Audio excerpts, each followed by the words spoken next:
Hola hermanos y amigos, bienvenidos a un nuevo episodio de este hermoso canal que se llama Tu Palabra en Casa, un proyecto que consiste en exhortar los 150 salmos de la palabra del Señor con base en la Reina Valera 60. Y yo me llamo Daniel Riquelme, participo en Iglesia Bautista y se me ha invitado en esta ocasión a exhortar mi salmo favorito en lo personal, un salmo que me ha llenado de gozo, de alegría y también profundo consuelo. Si tú consideras que este contenido es de bendición para tu vida, crees que algún amigo, un hermano pueda ser bendecido con lo que aquí se va a exponer, te invitamos con mucho gozo a que lo compartas entre tus amistades, con los hermanos de la iglesia, y si quieres dejarnos alguna impresión, puedes sentirte libre de dejarla también en la caja de comentarios. Como les decía, voy a exhortarles brevemente mi salmo favorito, el Salmo 27, el cual lleva por título Jehová es mi luz y mi salvación. Dice así la palabra del Señor. Jehová es mi luz y mi salvación. ¿De quién temeré? Jehová es la fortaleza de mi vida. ¿De quién he de atemorizarme? Cuando se juntaron contra mí los malignos, mis angustiadores y mis enemigos, para comer mis carnes, ellos tropezaron y cayeron. Aunque un ejército acampe contra mí, no temerá mi corazón. Aunque contra mí se levante guerra, yo estaré confiado.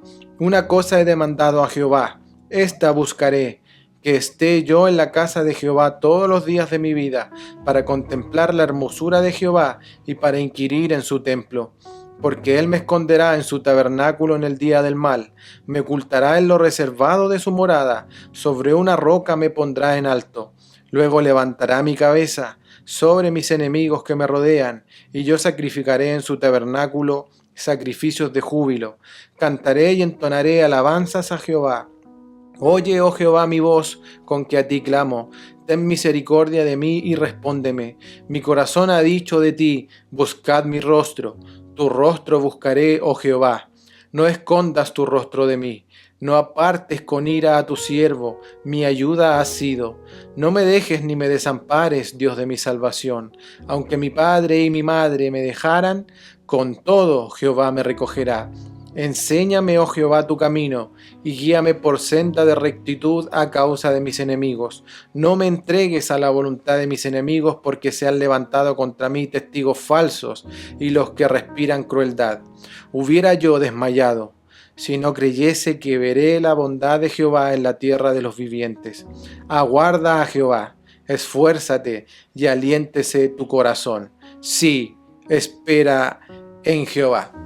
La verdad es que es un salmo hermoso, tremendamente profundo, tremendamente rico, como les decía, es un salmo que entrega mucha confianza, mucho gozo y suele ser objeto de mucha musicalización. Hay muchas alabanzas que han surgido inspirados en este hermoso salmo y también contiene varios versos cosméticos. Estos versos cosméticos que están en las casas de nuestros hermanos adornando, ¿no es cierto?, las paredes de su hogar, diciendo, por ejemplo, Jehová es la fortaleza de mi vida. Son verdades que nosotros necesitamos cada día tener frescas en nuestra mente, por lo cual es sano. Así que es un lindo ejercicio que tengamos también estos versos cosméticos. Este salmo es para todo aquel que atraviesa alguna adversidad, que se encuentre con miedo o se sienta debilitada en su fe. Entonces, en otras palabras, es un salmo que está enfocado en cualquier cristiano, porque todos atravesamos adversidades, tenemos miedo, tenemos ansiedades y muchas veces también nuestra fe se debilita. Este Salmo 27 se encuentra en el primero de los 5 libros del Salterio Hebreo.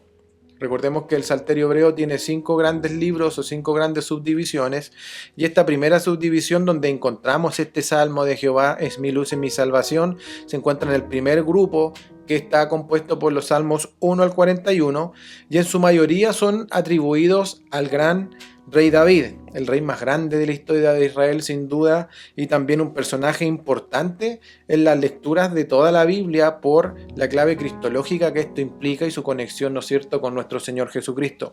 Según la opinión de muchos eruditos y con la referencia que encontramos en la Septuaginta, este libro lleva un título también que dice que David lo compuso antes de ascender al trono.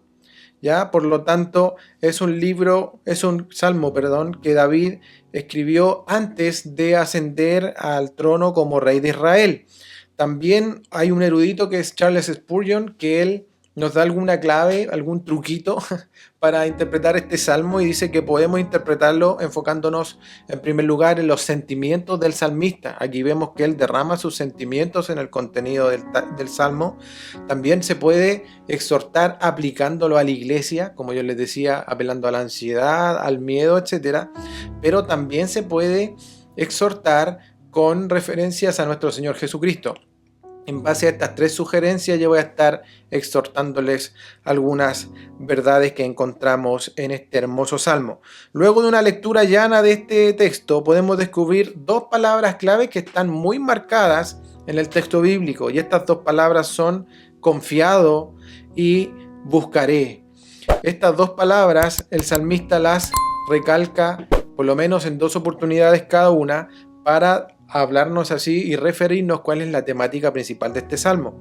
Además, es un salmo que ha sido redactado como un quiasmo. Un quiasmo es una figura retórica que se caracteriza por la inversión o el cruce de elementos en una frase o un verso. En otras palabras, es una estructura simétrica que se empieza a construir de una forma y termina de manera reflejada. Ahora les voy a explicar este quiasmo. Por ejemplo, los primeros versos del 1 al 3 nos reflejan la confianza del salmista en el Dios de su salvación. En el 4 al 6, hablando de un bosquejo de este salmo, ¿no es cierto?, habla sobre lo que implica la búsqueda de Dios. En la tercera parte va a hablar nuevamente sobre la búsqueda de Dios en los versículos 7 al 12 y va a terminar en los versos 13 y 14 reflejando así el contenido, terminando nuevamente acerca de la confianza de Dios. En otras palabras, podemos decir que el Salmo parte hablando de confianza en el Señor, luego continúa hablando de lo que es la búsqueda de Dios, repite lo que es la búsqueda de Dios en medio de la tensión de la vida y termina apelando nuevamente a la confianza del Señor. Otras figuras del lenguaje que se encuentran en este Salmo, y me gusta mucho lo que hace aquí el autor C.S. Lewis, quien era un catedrático inglés del siglo pasado y que su expertise era la literatura y la crítica literaria. Él nos destaca también que en este salmo hay presentes muchos paralelismos. Y estos paralelismos son figuras del lenguaje que nos van a ayudar a entender de mejor manera la armonía, el ritmo y la musicalidad. Recordemos que el salterio en gran parte de su composición eran redactados para alabar al Señor, para elevar cánticos en medio del pueblo o de manera personal y formar parte también de la liturgia del pueblo hebreo. En su obra Reflexiones sobre los Salmos, el autor C.S. Lewis reparó especialmente en esto, añadiéndole una intencionalidad divina. ¿Por qué? Porque cuando se traducen textos, se traducen reflexiones de un idioma a otro, hay muchas cosas que no se logran traducir de la manera 100% correcta o transmitir totalmente la intención del creador de uno u otro texto, pero la gracia que tienen los paralelismos es que al pasar a otro idioma no pierden nada del sentido. Es una figura del lenguaje que puede pasar de un idioma a otro sin perder el sentido. Y estos paralelismos resaltan la belleza y profundidad del texto. Algunos paralelismos que yo les quiero destacar en este momento son, por ejemplo, el que encontramos en el versículo 1. Encontramos el paralelismo que se llama paralelismo correspondiente. Fíjese lo que dice el texto. Dice: Jehová es mi luz y mi salvación. ¿De quién temeré? ¿De quién temeré? Aquí luz se corresponde con salvación, por lo tanto es un paralelismo correspondiente, porque ambas expresiones enfatizan la protección y la guía divina. En el verso 2, cuando dice: ellos, cuando se juntaron contra mí, los malignos, mis angustiadores y mis enemigos para comer mis carnes, ellos tropezaron y cayeron. Acá encontramos un paralelismo acumulativo. Y estos se acumulan descripciones de los enemigos de David. Malignos, dijimos, angustiadores y enemigos, pero para enfatizar solamente su derrota, de que el Señor ha derrotado en todo ámbito a todo tipo de acechanza de los enemigos del salmista, en este caso David. Si nos ponemos a exponer este salmo solo en los paralelismos, no nos vamos más. Así que ahora vamos a remitirnos netamente al texto para que veamos las verdades que este desarrollo quiástico nos va a dar de esta hermosa palabra. Como les decía, la primera sección del Salmo, del verso 1 al 3, nos va a hablar de confianza, donde vemos aquí que lo que antes era amenaza, ahora ya es guerra. Dice que los malignos se juntaron ya contra él para intentar comer sus carnes, y ellos tropezaron y cayeron. Sin duda fue un momento duro para el salmista, para David en este caso, pero lo curioso es que él no comienza quejándose, sino que comienza recordándose a sí mismo lo que es la verdad. Es importante decir que debemos entender la teología de manera correcta, siempre partiendo por contemplar las cosas que ha hecho el Señor, recordándonoslas día a día y recordándonos el Evangelio cada día. Observen conmigo el tipo de teología que David se predica a sí mismo. Él dice acá en este salmo, no una recitación formal de verdades abstractas, ni un esquema teórico, ni impersonal. No está hablando tampoco de algún diálogo esotérico inspirado en alguna u otra cosa. La teología de David aquí es distinta. Permítanme leer el salmo con una pequeña variación. Dice: Jehová es luz y salvación. Jehová es fortaleza. ¿De quién temeré? No estamos diciendo una mentira, pero les acabo de dar una mala teología porque emití una palabra. ¿Se dio cuenta usted cuál es la palabra? David acá en el texto dice: el Señor es mi luz. El Señor Jehová es mi salvación. Jehová es mi fortaleza. Ahora, lo que quiero recalcar con esto, mis hermanos, esto es lo que la teología debería hacer por usted. La teología manejada adecuadamente no solo nos ayuda a definir quién es Dios, sino que también nos ayuda a redefinir quién soy yo como hijo de Dios. Y David lo tenía muy claro en sus declaraciones, porque él dice: Jehová es mi luz, es mi salvación, es mi fortaleza. No solo declaraciones abstractas de quién es Dios, son declaraciones de la identidad de David como hijo de Dios. Por eso David dice y prorrumpe continuando con el Salmo, dice: lo único que quiero hacer es ir al templo y contemplar la hermosura de Jehová, dice el verso 4. David entiende que hay uno que está sentado en un trono del universo y que es mucho más hermoso que cualquier cosa fea que tú enfrentes en tu vida. Y solo comprenderás, estimado oyente, adecuadamente esta verdad a través de la belleza de tu Redentor. Contemplar la hermosura de Cristo. La teología debe ser personal, no abstracta, no enfocada en lo etéreo. Nunca pretende ser simplemente algo que tú haces con el cerebro, sino que tiene que ser algo que te define a ti como hijo de Dios. Por lo tanto, redefine, hermano, la forma en que vives tu vida. David no deja de tener miedo.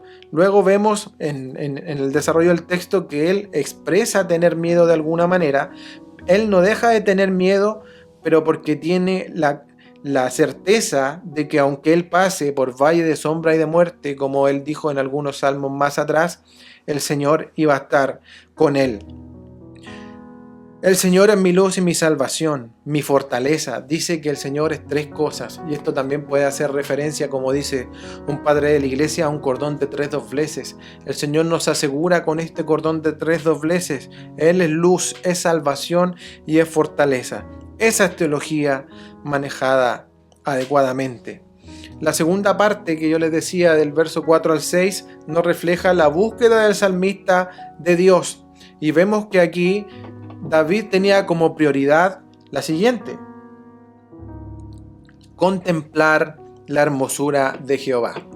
Contemplar la hermosura no es mirar una vez, sino que es mantener el enfoque. Cuando uno está anonadado ante la belleza de algo, eso es contemplar, y eso es lo que quiere hacer David.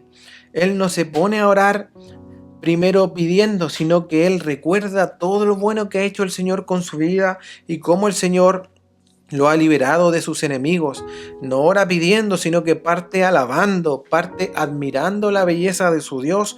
Y también vemos acá que él disfruta la presencia de Dios, no por lo que él ha recibido del Señor, sino por quien simplemente es. Por quien Dios es lo que David disfruta. Dios es hermoso. No solamente útil, Él no es el bombero al que nosotros llamamos cuando se nos está incendiando la casa.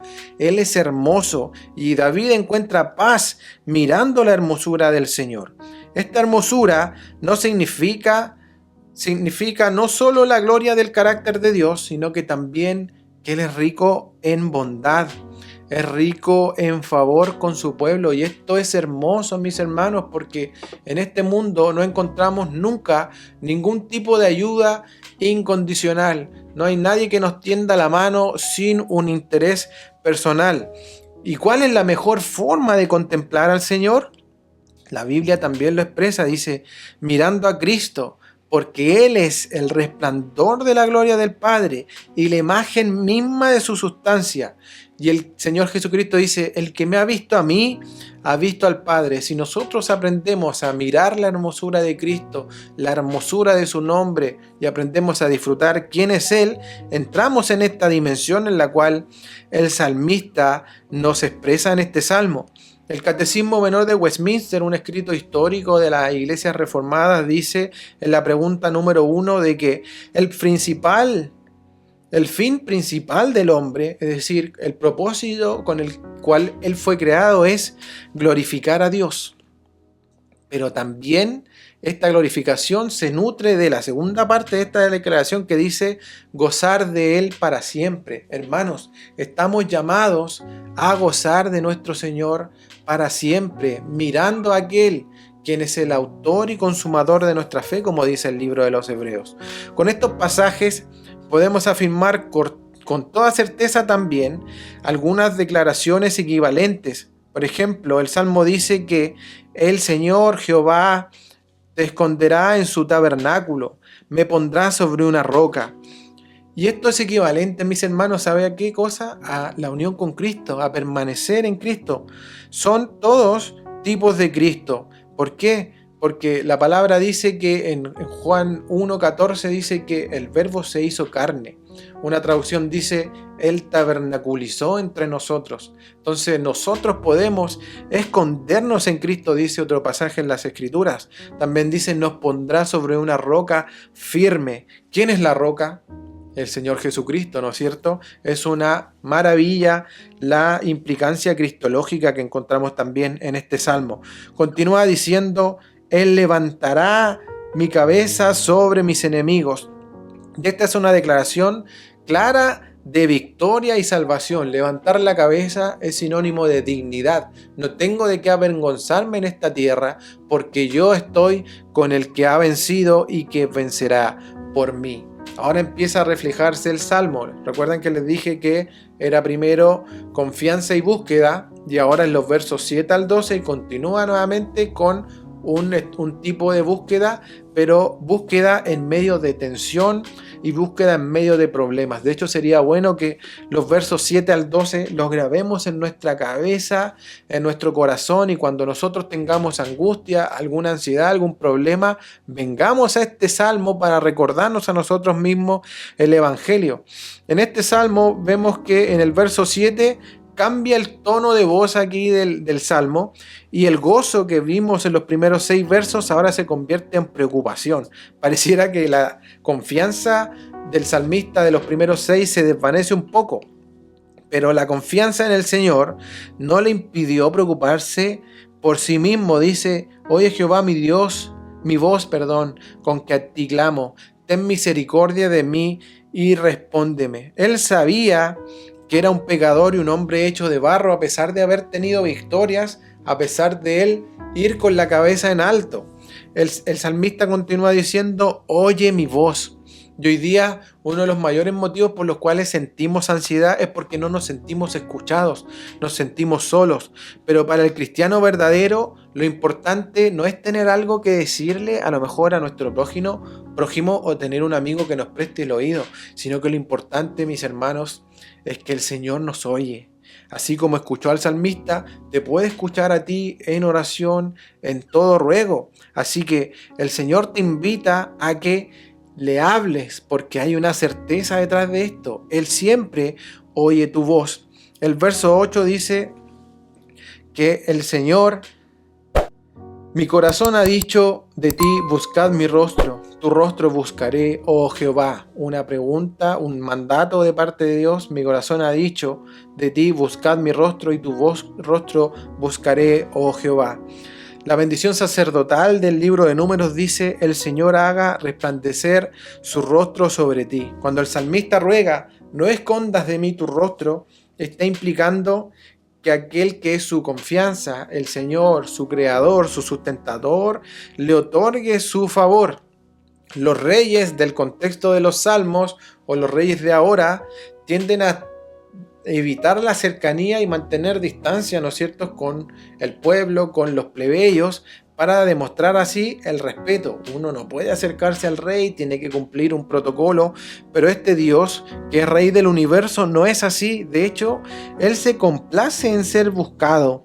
Y esto es algo también tremendamente maravilloso que encontramos en este texto. Nuestro Dios no es así. A pesar de ser el rey cósmico, Él no nos aleja. Él es un rey que Él dice, estoy aquí para que tú clames a mí porque mi oído está presto a lo que tú me puedas decir. El verso 10 dice, aunque mi padre y mi madre me dejaran, con todo Jehová me recogerá. Muchos han hecho también aquí teología de quiebres familiares, etc. Pero el sentido original de este salmo se refiere más bien a indicar que la ayuda del Señor es más perdurable que la ayuda que tú puedas tener de tus padres.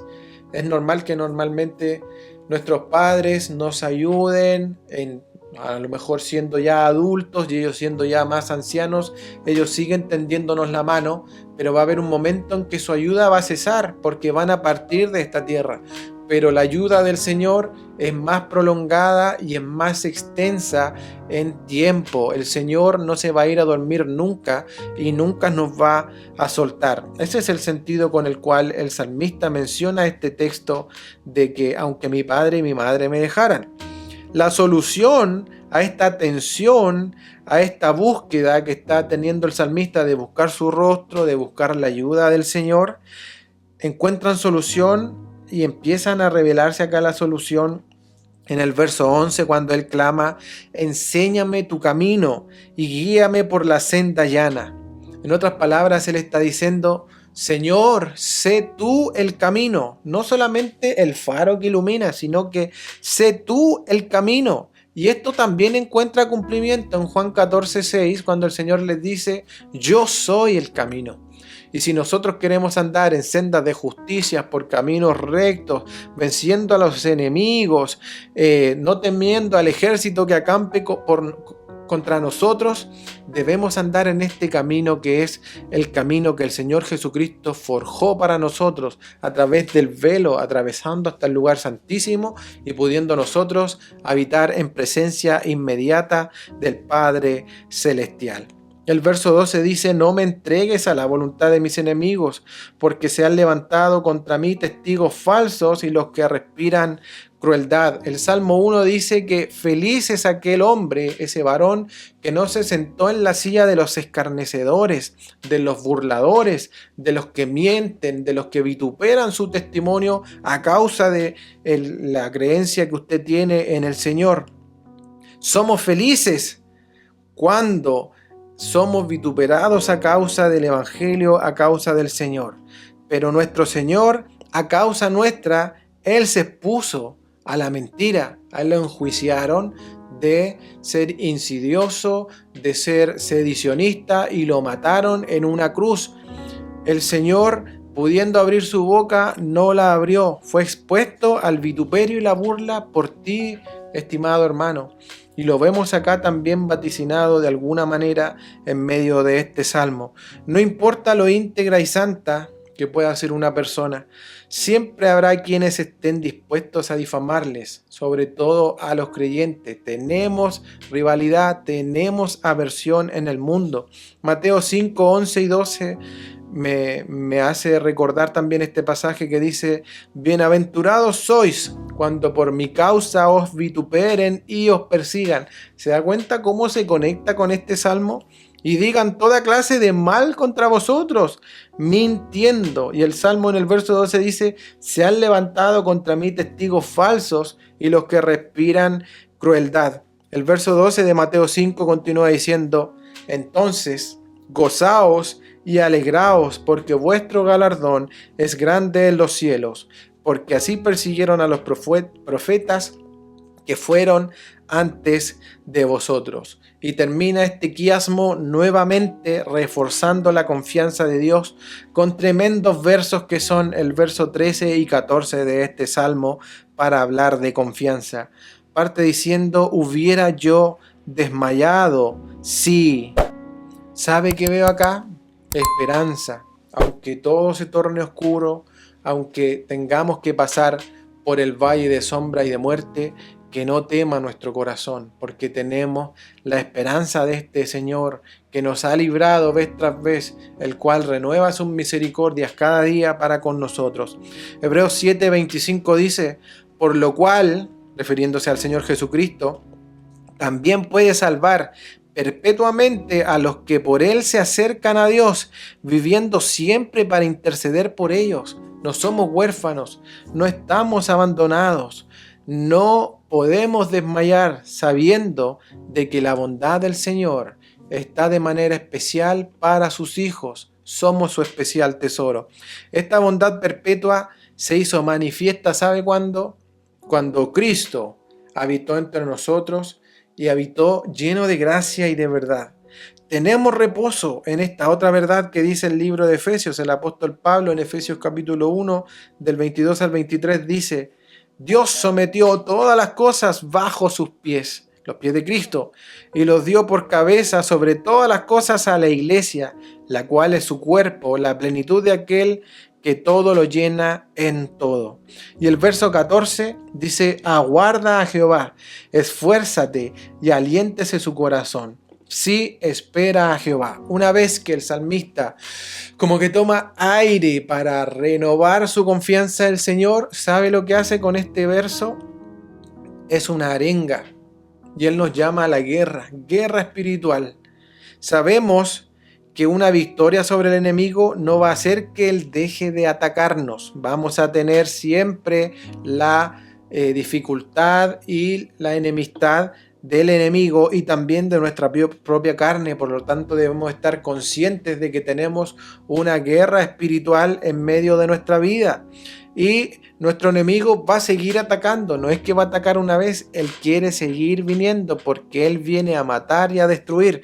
Por lo tanto, debemos esperar al Señor, pero en pie de guerra. Por eso Él incluye acá una arenga. ¿Por qué digo esto? Me gusta pensar que este verso va de la mano con el famoso pasaje de Josué 1, 7 al 9 que dice: solamente esfuérzate y sé muy valiente para cuidar de hacer conforme a toda la ley que mi siervo Moisés te mandó. No te apartes de ella ni a diestra ni a siniestra, para que seas prosperado en todas las cosas que emprendas. Y fíjate lo que dice el verso 8. Nunca se apartará de tu boca el libro de la ley, sino que de día y de noche meditarás en él, como dice el Salmo 1, para que guardes y hagas conforme a todo lo que en él está escrito, porque entonces, y solo entonces, tu camino prosperará y todo te saldrá bien. Mira que te mando que te esfuerces, y aquí viene la arenga, y sé valiente, no temas ni desmayes, porque Jehová tu Dios estará contigo en donde quiera que vayas. Los que están en Cristo y han recibido al Espíritu han sido equipados para guerrear contra el enemigo que es Satanás y también contra nuestras propias debilidades. Esperar a Jehová no implica una pasividad resignada. no importa los embates de la vida, yo confío en el Señor. La actitud del creyente debe ser la del salmista. Va a venir adversidad, va a venir dificultad, pero nosotros debemos estar preparados para guerrear teniendo una actitud de confianza activa en el Señor. Debemos esforzarnos y alentar a nuestro corazón. Esto significa seguir adelante con determinación, confiando en Dios mientras trabajamos y nos esforzamos por alcanzar la estatura de Cristo. Un salmo hermoso que espero que haya sido de bendición para cada uno de ustedes. Vamos a orar al Señor.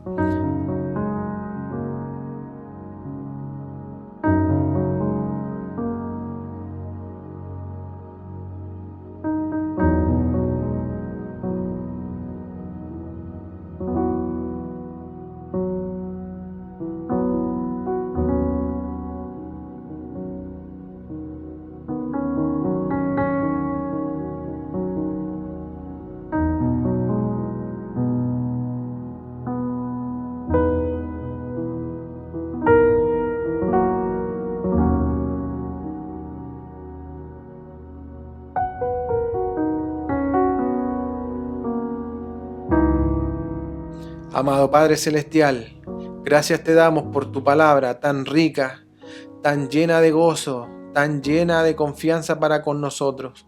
Te pedimos perdón por todas aquellas veces que nos olvidamos de tus promesas, nos olvidamos de los portentos y las maravillas que tú has hecho en cada una de nuestras vidas. Queremos ser aquí como el salmista, que cuando viene la ansiedad, la crisis de pánico, la desconfianza, la adversidad, creamos que estos enemigos que han venido para destruir y comer nuestras carnes caerán, así como lo hiciste con el salmista, por medio de Cristo. Tú venciste la muerte, venciste el pecado y nos equipas con el Espíritu Santo para estar en pie de guerra. Ayúdanos a ser una iglesia que vela, se mantiene firme y es fuerte y valiente alimentándose de tu palabra y de todas las bendiciones que tú nos prodigas. Gracias te damos, Señor, en el nombre de Jesús. Amén. Muchas gracias, hermanos y amigos, por escuchar. Si tú consideras que este contenido del canal Tu Palabra en Casa es de bendición, compártelo con tus amigos, ayúdanos con un like, es de bendición para nosotros. Y también si tienes algún comentario, alguna ayuda que quieras darnos también o exhortar algo extra, siéntete en libertad de ponerlo también en la caja de comentarios. Ese fue el Salmo 27. Un abrazo desde acá, desde Santiago de Chile, y que el Señor les bendiga.